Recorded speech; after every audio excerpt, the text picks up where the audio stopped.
Thank you, Anthony. Special guest with us today. Joining us is Miss Mary O'Connell. She is our 3PL expert as well as host of Check Call. Mary, pleasure to have you on. Hey, Thomas. It's nice to be on. Thanks for having me. Diving right in, I know you've recently talked about how to get started with brokerages and to reduce your carbon footprint. Just talk about a little bit, how important is it, especially for brokerages, to try and do these kind of carbon offset promotions and such? So it's becoming more and more important that everyone, regardless of if you're a broker, a shipper, a carrier, etc., that everyone kind of takes a step back and really looks at their resources that they're using and their sustainability initiatives. The further that we go into the 2020s, the more that people will start to care about their carbon footprint and their sustainability measures. As we all know, the United States has re-entered the Paris Climate Agreements a couple years ago. So all of those goals that were in the Paris Climate Agreement, such as, reducing carbon emissions by half or a quarter or whatever, most of those have not had policies put in place to actually reduce those emissions. So as we come up on that deadline, everyone's going to hurry up and put policies into place. And then most shippers, brokers, carriers, et cetera, are going to be left scrambling to be like, well, how do I become a sustainable supplier for my company? And how do I do this and make this something that I can use to my advantage versus something where I'm just kind of left holding the bag kind of. So basically the biggest thing that everyone can focus on is the little things that you can do just to get started, because it seems overwhelming to try to implement all these different sustainability initiatives right off the bat. And we talk about it more on last week's episode of Check Call with Tyler Cole, our very own director of sustainability here at FreightWaves. We talk about the little measures that you can take, the quick wins, such as calling your power company and making sure that, or asking if you can have 100% renewable energy, fueling the power for your building. And so that is something as simple as, you have maybe a 10% premium on your electric bill for having renewable resources, but it's something that you can take that's a quick win to show your shippers, your suppliers, everyone, that you are taking that initiative, that you are actually making steps to reduce your carbon footprint.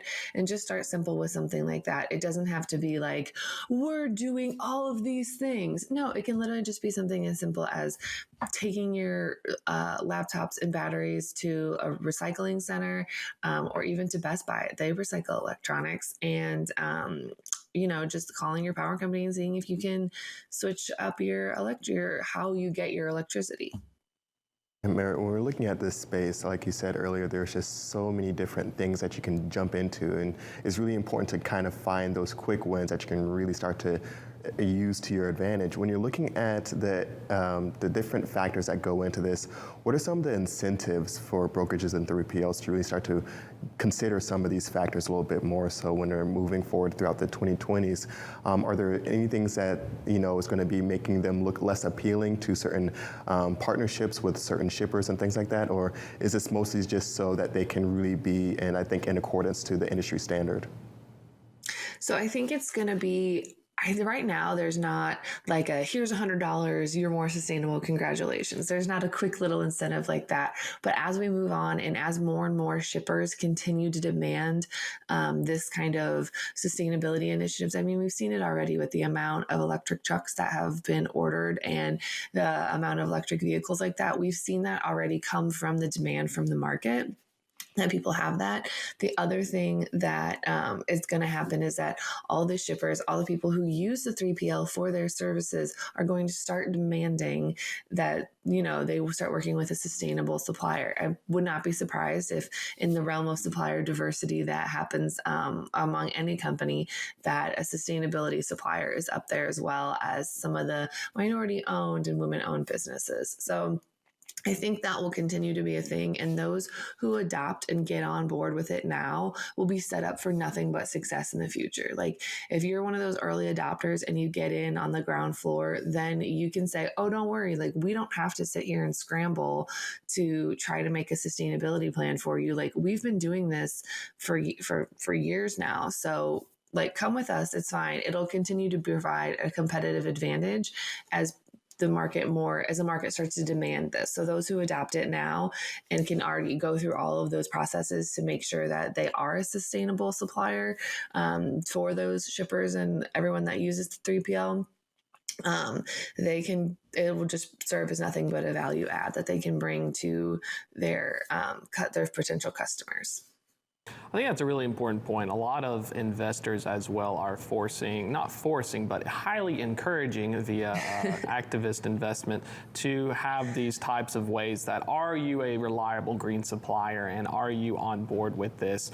Looking at into your newsletter for an episode this week, we're talking about LTL pricing and how to avoid getting hit with unnecessary charges. I loved LTL pricing because the whole point was to hit them with unnecessary charges. What are some ways that we can find a common ground? So I had I had to pass an LTL pricing, and the number one thing when I would audit an invoice was I would see they put too many pallets on a shipment again. This invoice went from $300 to $5,000, like, not an exaggeration. That's what it would happen. So as a result, you would have to be like, oh, it should have been a volume quote. Can we get a courtesy discount, et cetera, et cetera. Sometimes it was yes, sometimes it was no. And that it just wastes so much time that you're like, we should have just paid the $5,000 up front instead of fighting about it for 6 months. But the biggest thing that you can do now is that since there are so many LTL pricing tools out there, like dynamic pricing and volume quotes and everything like that, the biggest thing you can do is, if you know that you ship more than a pallet or two, or pretty much if you're shipping at least 5 pallets or more, or anything that's over 10,000 pounds, go ahead and call the carrier that you want to use and figure out what's the best option. Whether it's a volume quote, whether it's an overweight charge, just call them and figure it out, because all the accessorials that they tag on, like, if you're going to get hit with an over dimension charge, you're probably going to get hit with a cubic capacity minimum, because, that's the thing, if you ship too light. It's basically just be prepared for all the extra charges if you're shipping either too small or too much or too weird of an item. There is also the option to just ship it shared truckload, but it's a matter of what's going to work for your business, what's going to work for your customer, what's going to meet those needs that you have. So the best thing that anyone can do is just, do the routing guide, put in your rates to see which which preferred carrier pops up. Because, for example, if you have carrier A that customer A hates, but you have carrier B that customer A loves, and they're both going to go, well, you're probably going to go with customer B or carrier B because it makes the customer happy. Nobody wants to ship on a carrier that the customer despises. So just take that to your carrier and be like, hey, we want to ship with you, but it's kind of a lot. Like, what do you recommend? And then from there, the carrier will be able to say, okay, we can talk about this option. They'll go through and make sure that they match something that works to you. Like, it's not scary to talk to the carrier. You should be talking to the carrier. You should be forming that relationship with them. So that way, when weird stuff happens, you can be like, hey man, I got this really weird one for you. Like, what's our best solution? It's not the end of the world to contact the carrier. You're not like getting one pulled over on you. Ultimately, it should be a partnership, even with your LTL carriers, like it is your full truckload carriers. So it's important to remember that, and it's important to kind of keep that relationship there. And it's more for just then, like, hey, something went wrong, I need a courtesy discount on this. Like, no, you should be talking to your carrier regularly and make sure that you're actually getting the services that work for you. And Mary, before we let you go real quick, can't avoid any conversations or topics about it. We're looking at some FreightWaves content, the freight recession that might be looming. When we're looking at that, those sentiments and what's going on in the 3PL space, during your time as working in the 3PL world, do you see any types of changes throughout those freight booms and down markets within transportation? I mean, you're always going to have the booms and the downs, and there's always going to be something. I'm very curious as to not necessarily how quickly, because it didn't really happen quickly, but it just went from all of a sudden, we're going to hire all these people, we have all this loads, we have all this business, and there's still 3PLs that are trying to catch up and like have the people in place, get everyone in to hire for like 2 months ago business, which was, as we know, booming. But now that we've slowed down a little bit and some of those freshly graduated hires are coming out, I don't really know if there will still be the same amount of volume for them to handle, because I know a lot of people have just thrown everything to their 3PL instead of handling it themselves. So I'm curious as to how that's going to work. But I don't know. I mean, there's always ebbs and flows, but sometimes it just depends on your customer. Like if you have a lot of heavy agriculture customers, you're probably not going to feel the ebb. Like you're not going to feel the downturn because agriculture is ramping up into its most popular, or one of its second most popular season for planting season.